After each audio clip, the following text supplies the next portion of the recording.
Wow, I feel like a kid again with a Santa on Christmas Day, and how many of us have little ones in our lives where we get to enjoy that joy that comes from children and Santa on Christmas. So that is a blessing. Thank you so much. So today is the day the Lord hath made. Let us be blessed and be glad in it. That's right. Rejoice and be glad in it, because joy is our birthright. We forgot that sometimes. Joy is our birthright. And so we get to actually look at, well, we get to feel the Christmas spirit. How many of you are feeling the Christmas spirit this week? This is the week. This is the big week. And so we get to actually sink into that, and we know that when joy is present, it is the knowledge that God is present in our lives. And God is actively working in our lives, even when times are difficult. We know that with God in our lives. In Luke 2:10, it says, "But the angel said to them, I bring good news that will bring joy for all the people." And that's the beginning of the Christmas story, where we are clearing room for the birth of the Christ. And that symbolic meaning of the Christ, for a lot of us, we go into the Christmas story, but we also get to look at the Christ within, that light within us that Christ showed us. And so that Christmas spirit that we're feeling, that is joy within us. And so, yes, sometimes things are difficult, and I don't have to say that there are many people having difficult times right now in this world with all the changes. But God's presence brings us a deep, hopeful, resilient, spiritual joy. And that stays within us, with our light within us. And so this happens when we shift our perspective, knowing God is, and God is preparing our hearts for Christmas and the joy. Where I like to say, prepare him room. We sang it this morning, prepare him room. And so when we say prepare him room, I know some people don't like pronouns, and if you don't like pronouns, we get to say prepare the room, okay? Because all of us get to shine our Christ light. And this is the season that we get to practice doing that and get to really have a relationship with that in our lives. So when I say joy is our birthright, we get to shift our perspective that joy is not just fleeting because of a circumstance or something that just comes in and makes us happy. We unwrap that present. Of course, that's nice. It's a beautiful thing. It's a gesture of love, and it does bring joy. But we don't want to treat joy as if it's seasonal. No, this is the time good tidings we bring, right? And so, yes, we get to experience joy, especially during this season. And even though we get to accentuate joy during this season, it is not seasonal. It is, well, we know true joy. True joy is experienced when we surrender to the will of God. That's probably the most basic thing I'm going to say today. I mean, that makes it all over. It's done. When we surrender to the will of God, that's when we can experience everlasting joy. And so we get to look and say, in these times where maybe we want to rest more, or maybe we're tired, and this summer or this winter solstice sure is making us be able to get maybe more sleep or more rest. And so that downtime, we get to ask ourselves, what's our relationship with God? What is our relationship with God? And because with that relationship with God, we get to know that everlasting joy in our lives.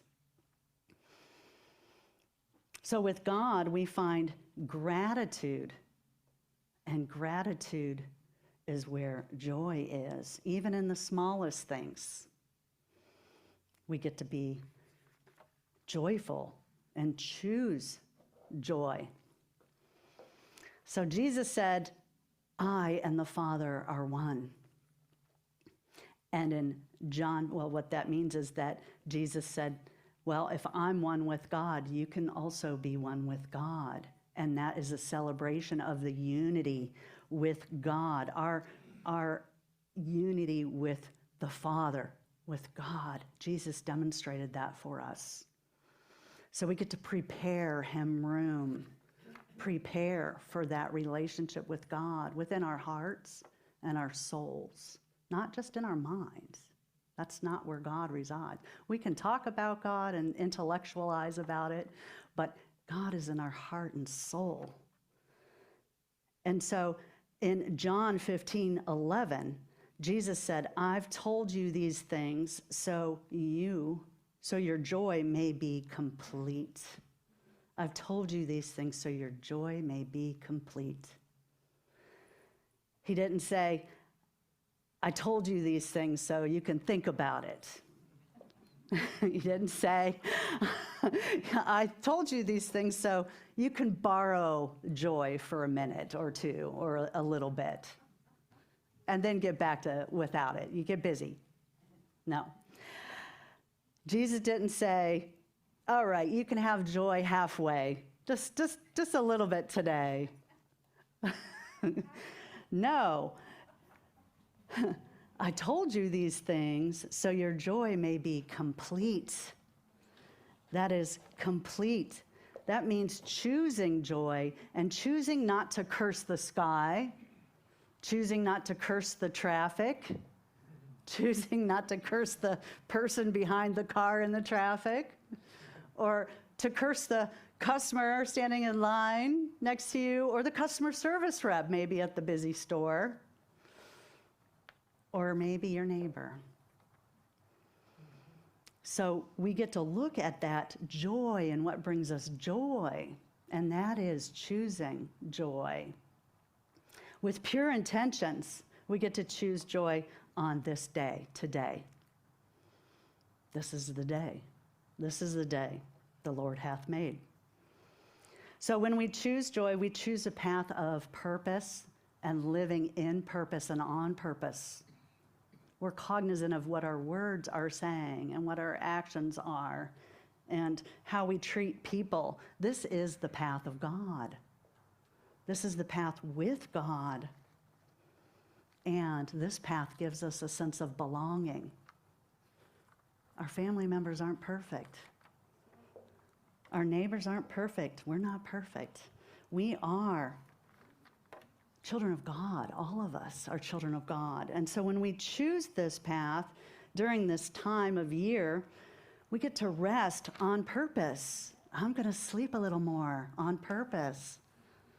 I had probably 3 or 4 people tell me before service today, I'm tired. It's the shortest day of the year.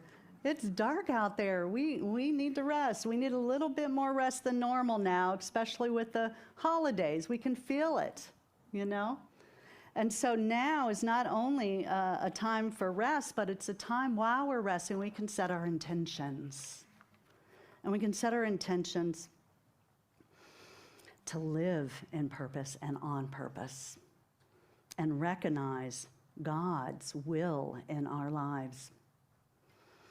And God's will in our lives might not show up the way we want it to.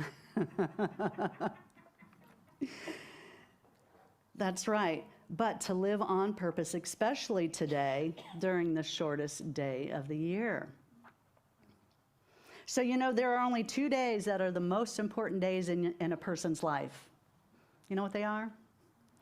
The first one, the day you were born. And the second one might surprise you, but the second most important day is the day you find your purpose. The day you find your purpose. Now, a lot of people, and we've had conversations like this in our prosperity class, we've had these conversations, well, I don't know what my purpose is. Gosh, I think I got to go find it. I got to go journey and look far and wide. We go look for it. And a lot of us don't know, gosh, I don't think I have one.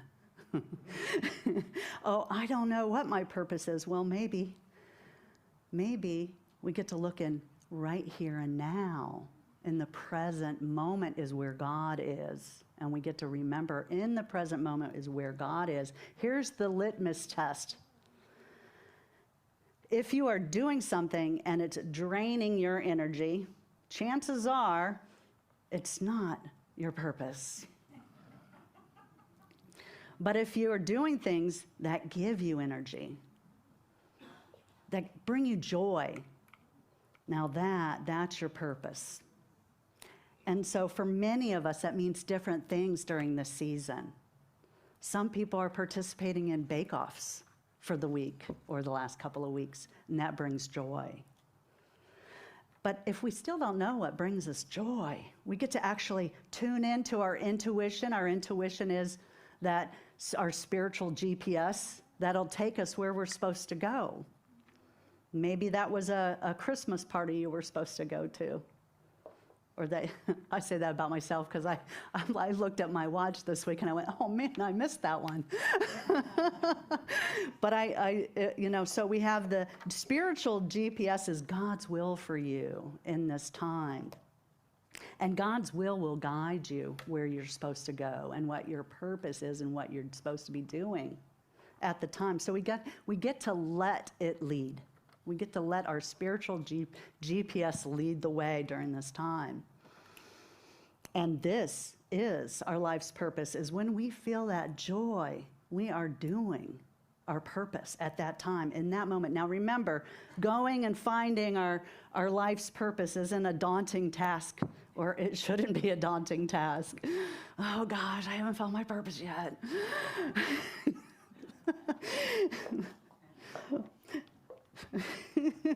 I don't say that lightly. I say that by experience, as many of us. Okay, but what are we doing right now? What are we doing right now? Look at what you're doing right now. And in this very moment, we are all here and being completely present in the now is what brings us joy. Now, I'm going to take a moment because I don't want to bypass the reality of, yeah, but there's some really heavy things going on. There's a lot of change. And we get to acknowledge all the hardships that are going on in the world today. And we feel that in our hearts. We can't ignore it. And so we may have some family members that are going through some difficult times right now. There's no denying that. We get to acknowledge it. And I've heard the term spiritual bypassing before. I've heard the term that, unity is so positive. I don't know how they can be so positive when there's so much stuff going on. Well, we get to choose joy. We know we get to choose our reality. And so as a part of spiritual bypassing, I don't know if anybody's heard that term before, but I've heard it quite a bit, is where we forget what really is going on and go right into celebrating. But we get to acknowledge the difficult times, because that's how we get through them, and that's how we get over them, is to feel them. And so it's okay to have an experience rest, but it is completely up to us to experience and to choose joy. Does anybody see the movie Inside Out? It's a little cartoon. Kids love it. If you haven't seen it, I highly recommend it for adults. But in the movie Inside Out, there's a couple characters. There's about 5 characters, and they're all different little emotions. There's anger, there's sadness, and there's joy, and then I don't remember the other 2. But anyway, they're little cartoon characters. And so all of the little characters were trying to get rid of sadness because she was a bummer. She wasn't fun to hang around. And then they tried to boot her out of the group. And so she went walking off sad, like she does. And then all the other characters realized, wait a minute, they started to get sad too. And so they said, we can't do this without sadness. So we get to acknowledge those times that might bring us down, or where we feel some sadness, maybe from something being different than it was last year, or someone may be missing this year in our lives. And so we get to acknowledge that and be real with that, because we can't have joy without sadness. And that's what that movie was about. They couldn't experience joy. Joy became sadness. What? So it's a really, really good movie for adults. I highly recommend. Maybe we'll have it as a movie night here. But so bringing in joy, remember, the moment that you choose joy, you got it. You got your purpose. You're living with God in your life, because we do know and see what's going on. And so sometimes we might not like what we see, but joy is our birthright. And so when we choose to live in joy, we choose our spiritual inheritance. And so this season gives us lots of practice. We get lots of practice to listen to our intuition, and I like to call it practice of the microcosm with the micro events, because guess what's getting ready to happen next year? We're being prepared. Prepare him room. We're being prepared during this season to really listen to our intuition, or that God's will for our lives during the dark days of winter and the time of rest. We get to actually sink into that. But what brings joy to us during the holidays, some people are what brings them joy is to helping others. And some people, what brings them joy is they get to go to bake-offs or go to a party. And some during the season are meditating on what the birth of Christ means for them in their lives this year. And so we're all in different places. And whatever our situation is, remember, joy is part of the season. When we're experiencing joy, remember, joy isn't part of the season. It's part of the season, but it's not seasonal. And so we get lots of practice living in this moment. And I would say that's key, is being completely present in the moment and getting joy. Maybe some of us know exactly what store to go to buy that perfect gift for that little one in your life, and can't wait to see their reaction. And so when we live on purpose, we live with joy. And we're being prepared for the macrocosm of 2026 and what's to come, because 2026 is a whole new year. Everything's going to be different next year. So we need this time to rest during this winter solstice. And we get to prepare for the birth of the Christ. In metaphysical terms, we say the rebirth of the Christ consciousness and how we approach each other. And so that rebirth, that Christ conscious, it can really, we feel that shift. As with joy as a birthright, it's not something we get to see go away after the holidays. We get to remember this and keep that with us in Christ consciousness and create true everlasting joy in our lives. So I like, one of my favorite Christmas songs is Have a Holly Jolly Christmas. We have to do that one next year. Have a holly jolly Christmas. And may you see who you are meant to see. May you call upon those who you are meant to call upon. And may you share your joy this week with those who you are supposed to share your joy with this week. And remember that everything you do is on purpose and in purpose with God in our lives. And so it is. We have an affirmation I'd like us all to share. Joy is my birthright. Joy is my birthright. Yay. So let's close out with a prayer. God, thank you. Thank you for being here with us today and allowing us to celebrate your presence in our lives today and as we move forward through the Christmas season. We're grateful to know you, and to have a relationship with you, God, so that we may strengthen our Christ consciousness within and our joy, and that we may share the joy that we have in our hearts with others as we go forth this Christmas season. We are grateful to remember the birth of the Christ. And so it is. Amen. Amen. All right. So thank you all for being here. And this is a time where we're going to collect our offerings, but hold on to your offerings. We are going to bless them, and I want to thank all of you for your giving hearts this season.